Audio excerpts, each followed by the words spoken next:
Gordon, if you were to start up a business today in Limerick, what do you think is the strongest sector within the region? What sector would you be aiming to start a business at? I would have to say I'd look to UL, and it's a spin-off from First Class University. So it would be, Jesus, I've never started a business in my life.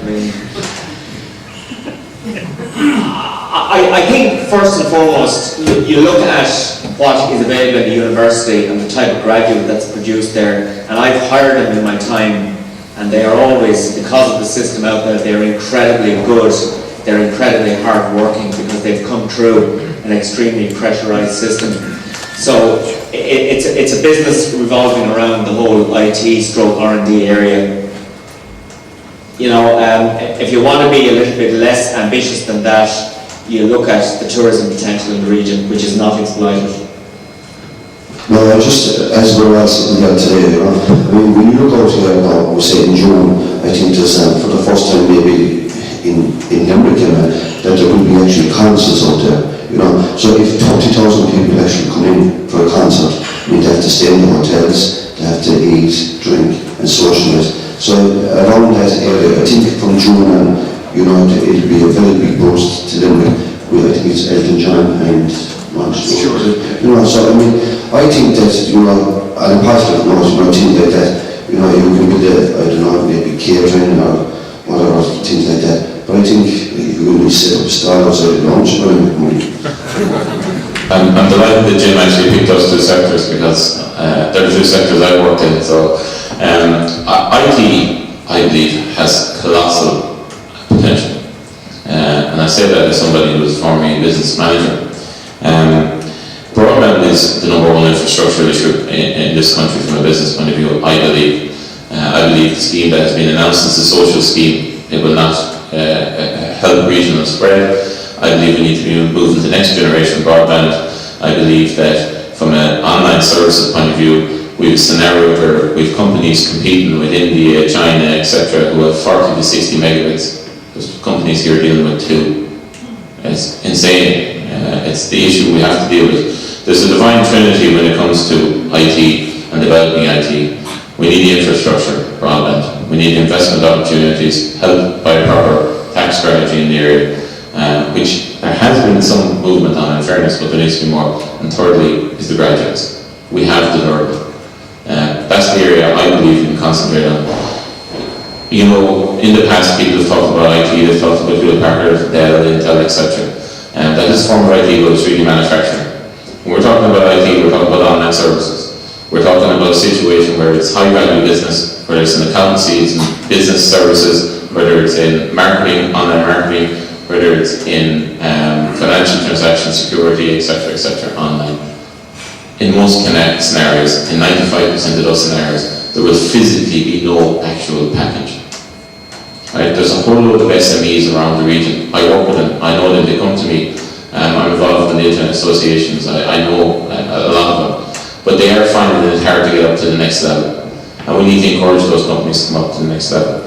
If you look at the various different businesses that have moved to the States, many of them have been in IT. Gaming technology is a huge growth area. It's an area which we have some very good people involved in. So that's the sector I believe that we should be concentrating on. Thank you.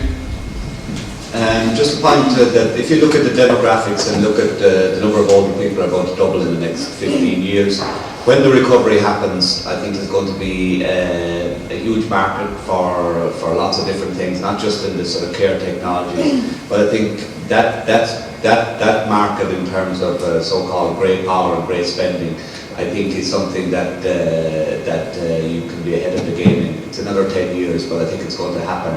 And I think when the recovery comes. Very good. We're going to spend $8 billion in this country over the next 10 years in bringing in wind turbines to satisfy our growth needs in that sector.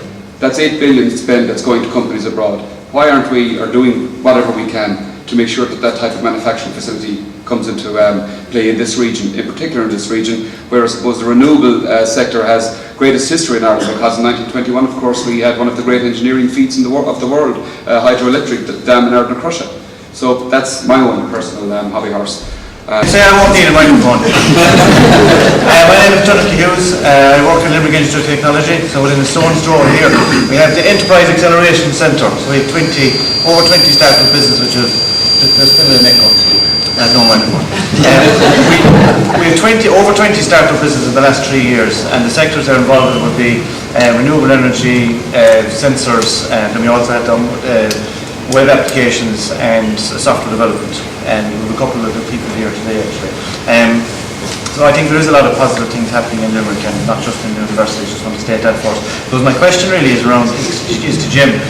You mentioned in your slides proactive employment policies, and I'd just like to get some clarification on that, some elaboration perhaps. I mean, to me, the short-term imperative in the economy is to preserve employment. And at the end of the day, government has to ask itself the question, are we better off subsidising employment or paying people to be unemployed? I think it's subsidising employment. So I would like to see in the budget next week a significant reduction in employers' PRSI, for example, based on a commitment to retain a workforce for a specified period of time. So it's subsidies of that nature.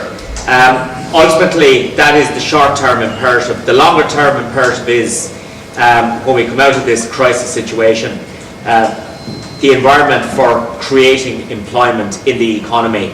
So what you need is a tax environment that's conducive. What you need is a regulatory environment that's conducive. In other words, and I have my own small business, and bureaucracy and red tape make life extremely difficult. I believe companies with a turnover of probably $1 million, less than $1 million, should not be registered for VAT. Certainly below 500,000. So it's all of those measures that encourage people to start up small businesses and employ people.